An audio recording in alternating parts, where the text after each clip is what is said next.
तो चलिए फिलहाल एक और बड़े मुद्दे का रुख करते हैं। वायु प्रदूषण दुनिया में मौत का चौथा सबसे बड़ा कारण है। यह हर दिन सैकड़ों जिंदगियां छीन रहा है। वायु प्रदूषण गैर संचारी रोगों के खतरे को 80% बढ़ा रहा है। इन सब के बावजूद लोग सेहत को लेकर बेपरवाह है। दिवाली पर खूब पटाखे छोड़े गए। दिल्ली एनसीआर में प्रतिबंधों को ताक पर रखकर जमकर आतिशबाजी हुई। इसका नतीजा यह रहा कि दिवाली की रात से ही दिल्ली की हवा दम घोटू हो गई। इससे अछूता राजस्थान भी नहा रहा। दिल्ली एनसीआर की जो आसपास के जगह थी उनमें भी इसका पूरा असर देखने को मिला। दिल्ली से सटा राज्य होने के कारण भिवाड़ी, जयपुर समेत कई जगह वायु प्रदूषण सूचकांक गंभीर स्तर पर पहुंच गया। आइए ग्राफिक्स के जरिए जानते हैं कि प्रमुख शहरों में क्या रहा वायु प्रदूषण का हाल। तो दिल्ली में आप देखिए AQI 438 है, यानी कि 400 से 500 आखिरी लेवल है। बेहद गंभीर स्थिति। वहां इस वक्त दिल्ली वासी सांस लेने को मजबूर हैं। जहरीली हवा में बेहद गंभीर स्थिति है और ये स्थिति हमने खुद ने बिगाड़ ली, बेवजह गाइडलाइन की अवहेलना करके, और जिम्मेदारों ने भी आंखें बंद कर लिया भगवान भरोसे जनता को छोड़कर।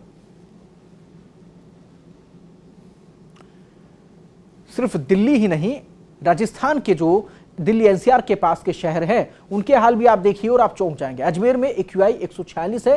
100 से 200 के बीच में मध्यम खराब स्थिति फिलहाल है, यानी कि हालात फिलहाल हम ठीक नहीं कह सकते। संतोषजनक स्थिति में अगर जाना है तो रिकवर करना होगा, स्थितियों को सुधारना होगा। वहीं भिवाड़ी में क्या हाल है आप ये देखिए। वहां पर 400 के पार आंकड़ा हो गया है, यानी कि बेहद गंभीर स्थिति को, दहलीज को पार करके हम खतरे में जा चुके हैं। भिवाड़ी की जो जनता है उसके लिए इस वक्त बाहर सांस लेना जहरीले वातावरण में सांस लेने के बराबर है। वहीं अलवर में आप हाल देखिए क्या है। अलवर में इस वक्त AQI 157 दिखा रहा है। सुबह 7 बजे तक का आंकड़ा हम आपको बता रहे हैं, यानी कि मध्यम खराब स्थिति में अभी भी अलवर वाले हैं। 100 से 200 के बीच में आंकड़ा होता है। संतोषजनक आ सकते हैं, स्थिति में सुधार हो सकता है, संभावनाएं हैं अगर प्रयास किए जाए तो।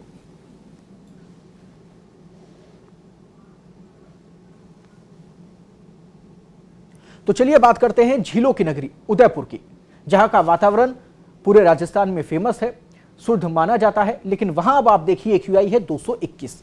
200 से 300 के बीच में अत्यंत खराब में शामिल हो गया है। उदयपुर का प्राकृतिक सौंदर्य, उदयपुर का खुशनुमा जो वातावरण हुआ करता था, अब अत्यंत खराब स्थिति में पहुंच चुका है। और अब रुक करते हैं जोधपुर का, जहां पर AQI का मीटर पहुंचता है 278 पर, और अत्यंत खराब स्थिति में इस वक्त जोधपुर में वातावरण है। 200 से 300 के बीच में प्रदूषित हवा इस वक्त वहां पर बह रही है, और इस हवा में सांस लेने के लिए आम आदमी मजबूर है, सब लोग मजबूर हैं। अत्यंत खराब स्थिति इस वक्त वहां पर है और गंभीर स्थिति के बिल्कुल करीब है। पाली के आंकड़े क्या कहते हैं वो भी आप देखिए। पाली में इस वक्त 144 मध्यम खराब स्थिति में कहा जा सकता है, 100 से 200 के बीच में है। संतोषजनक स्थिति में आने की संभावना है अगर प्रयास किए जाए तो। और चलिए अब रुक करते हैं शिक्षा नगरी का। जी हां, कोटा में AQI 303 है। बॉर्डर क्रॉस कर दिया है, गंभीर स्थिति में प्रवेश कर चुके हैं कोटा वासी, और ऐसे में जहरीली हवा में सांस लेने को मजबूर हैं। जरूरत है सुधार की, और जरूरत है बेहद सुधार की। और अब रुक करते हैं राजधानी का। जी हां, दिल्ली में जिस प्रकार से आपने प्रदूषण देखा, ऐसा ही प्रदूषण लगभग जयपुर में भी है, और धीरे धीरे बेहद गंभीर स्थिति की ओर राजधानी बढ़ रही है।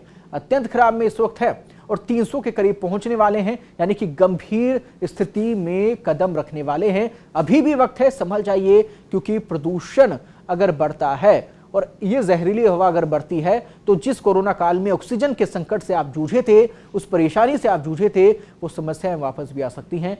जिनको सांस, जिनको दमा की समस्या है, उनके लिए बेहद जरूरी है प्रदूषण ना हो और वातावरण शुद्ध रहे। जयपुर में 279 AQI रहा, तो यहाँ पर प्रॉपर जो अहम जगह है वहां क्या हाल है वो भी आपके लिए जान लेना बेहद जरूरी है। आदर्श नगर का सबसे पहले रुक करते हैं। AQI वहां पर 262 है, यानी कि वही अत्यंत खराब की स्थिति 200 से 300 के बीच में, जो कि ओवरऑल जयपुर की आ रही थी। स्टूडियो में इस वक्त मौजूद है वरिष्ठ पत्रकार और हमारे सहयोगी कमलेश अग्रवाल। कमलेश जी, स्वागत है आपका इस पूरे विषय में चर्चा के लिए। आबो हवा जहरीली हो गई है, सांस लेना मुश्किल है, इसका जिम्मेदार आप किसे मानते हैं? देखिए, आबो हवा जहरीली हो गई है, इसमें कोई दो राय नहीं है। इसके कई कारण हैं। अगर आप इसके कारण को एक दीपावली भी होने वाली आतिशबाजी, केवल आतिशबाजी से अगर जोड़ते हैं तो हम ये कहेंगे कि ये कोई गलत बात हो जाएगी। रीजन क्या है कि केवल आतिशबाजी इसके लिए जिम्मेदार नहीं है, वो तो है, इसके लिए साथ प्लस पॉइंट हो रहा है। इसके साथ प्लस पॉइंट है, दूसरे कई कारण है। एक पर्यावरण भी एक कारण है कि जिस समय टेम्परेचर डाउन हो जाता है तो जो पार्टिकल्स होते हैं ये हवा में जो ऊपर चले जाते हैं, अंतरिक्ष की तरफ वायुमंडल से बाहर चले जाते हैं, वो यहीं रह जाते हैं। लेकिन यहाँ सबसे बड़ी लापरवाही जो खुलकर सामने आती है वो प्रशासनिक लापरवाही सामने आती है। जब सरकार ने, सुप्रीम कोर्ट ने, केंद्र सरकार ने साफ कर दिया था कि केवल ग्रीन आतिशबाजी, हम जिसे कहते हैं ग्रीन फायरवर्क्स जिसे हम कहते हैं, वो उपयोग में लाए जा सकेंगे। पहली बात तो ये आदेश आते हुए काफ़ी देरी हो गई थी, दशहरे के बाद इस तरह के आदेश आ पाए हैं। दूसरी, हमारा प्रशासनिक तंत्र इस प्रकार का डेवलपमेंट खुद में नहीं कर पाया कि वो ग्रीन आतिशबाजी है कौन सी, इसको तय कर सके। इसके नाम पर एक आम व्यक्ति जो है वो बाजार में गया, आतिशबाजी खरीदने गया। जब उसको पता चलता है, उसको दुकानदार ने कह दिया ये ग्रीन आतिशबाजी है, वो उसी को खरीद के ले आया। अब उसके अंदर कौन से कंपोनेंट्स थे, क्या वो ग्रीन आतिशबाजी की श्रेणी में हैं या नहीं, इसको जांच करने का जिम्मा जो प्रशासन का था वो नहीं कर पाए। और पूरे शहर में एक भी जगह पर इस चीज़ की चेकिंग नहीं की गई कि दुकानदार जो आतिशबाजी बेच रहा है वो ग्रीन आतिशबाजी है या नहीं, इनमें कंपोनेंट्स क्या क्या होने चाहिए, शायद इसकी भी जानकारी लोगों को नहीं थी। केवल मात्र ये कह के छोड़ दिया गया कि जो आतिशबाजी है उसके ऊपर आपको एक QR कोड होगा, आप उसको स्कैन करके देख सकते हैं ग्रीन आतिशबाजी है या नहीं। लेकिन सवाल उठता है, क्या आम लोग इतने जागरूक थे कि वो जाकर के एक एक पटाखा खरीदने से पहले उसको कोड को स्कैन करते, ये जांचते कि वो ग्रीन आतिशबाजी है या नहीं, उसके बाद परचेज करते?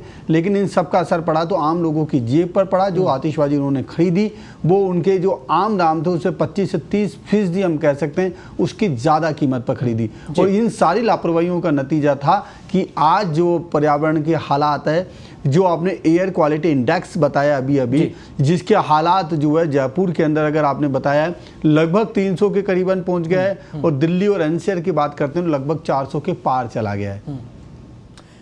लेकिन बात अगर हम करें दिशा निर्देशों की, कागज काले करके भूलना तो पुरानी आदत रही है हमारे जिम्मेदारों की।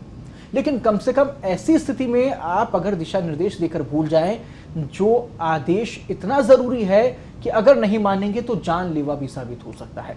प्रदूषण इस स्तर पर बढ़ रहा है, तो ऐसे में कम से कम ऐसे विषयों को लेकर तो आपको ध्यान देने की जरूरत है। आज लापरवाही इसी कदर हुई है कि आबो हवा जहरीली हो गई है।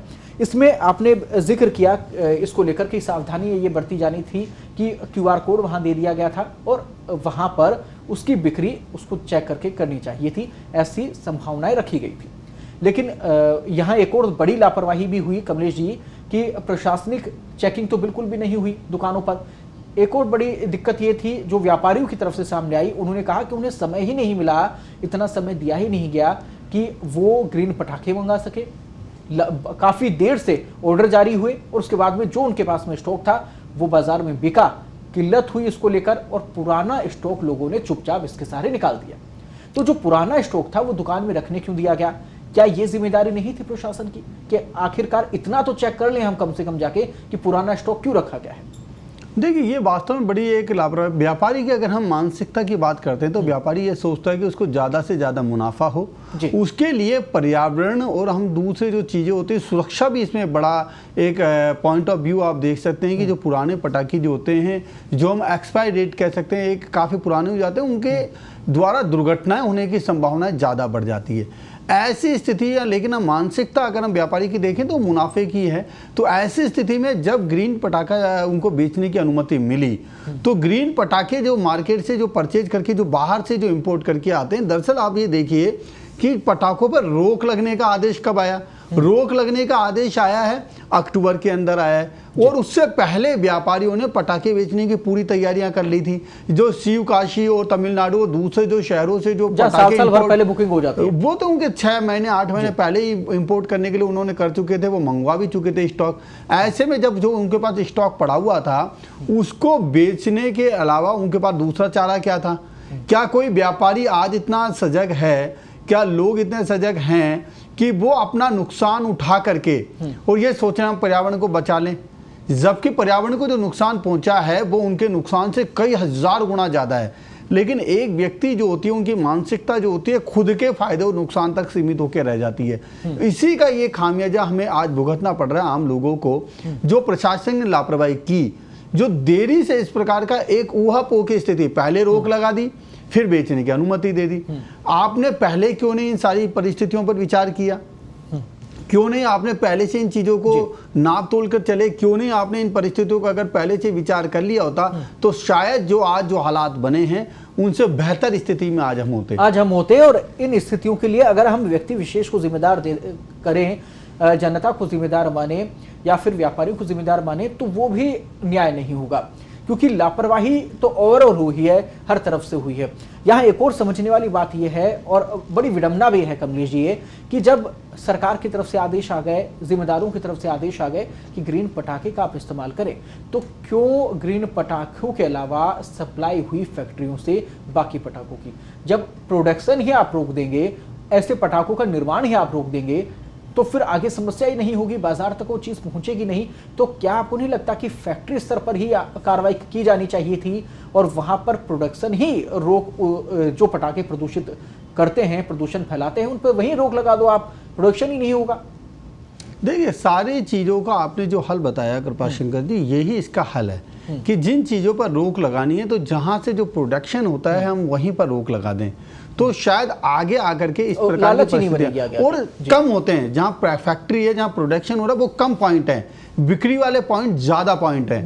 कम स्तर पे रोक लगाना बहुत आसान होता है। लेकिन दूसरा इसमें पहलू देखिए कि ये रोक लगाने और अनुमति देने की प्रक्रिया कब हुई है, ये हमें देखना होगा। अक्टूबर के अंदर ये पूरी प्रक्रिया हुई है। अक्टूबर के शुरुआत में नवरात्रों के अंदर रोक लगती है और ठीक दीपावली के 10 दिन पहले इस रोक को हटाया और ये कहा कि ग्रीन पटाखों की बिक्री होगी।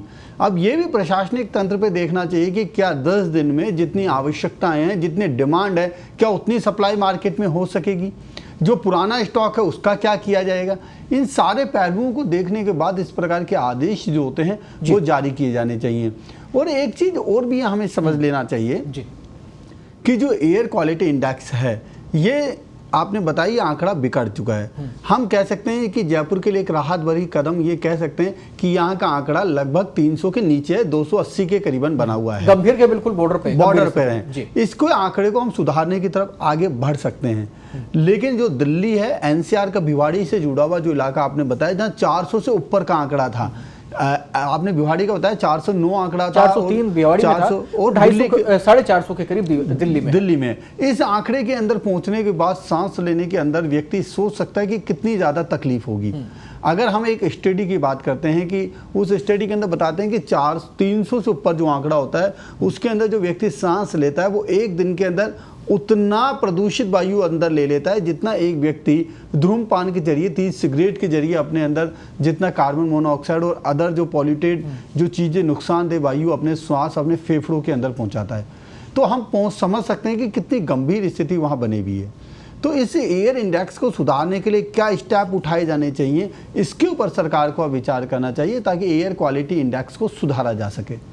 तो आप समझ लीजिए कि अगर आप सिगरेट नहीं पीते हैं, आप धूम्रपान नहीं करते हैं, उसके बावजूद भी उसके साइड इफेक्ट से आप प्रभावित हो सकते हैं, क्योंकि लापरवाही हुई और इस कदर हुई कि अब संभालते नहीं बन रही है।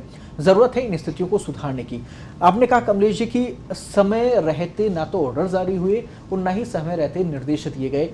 बड़ा जो डिस्टेंस देखने को मिला इन आदेशों में, इन कंफ्यूजन में, वो भारी पड़ गया। लेकिन क्या अब हम उम्मीद कर सकते हैं कि ग्रीन पटाखों को लेकर अब गाइडलाइन जारी हो जाए? अब आगामी अगले साल के लिए, क्योंकि अभी तो चुनाव आने हैं, सिर्फ हम किसी त्योहार को ही हम इसमें नहीं बांध सकते।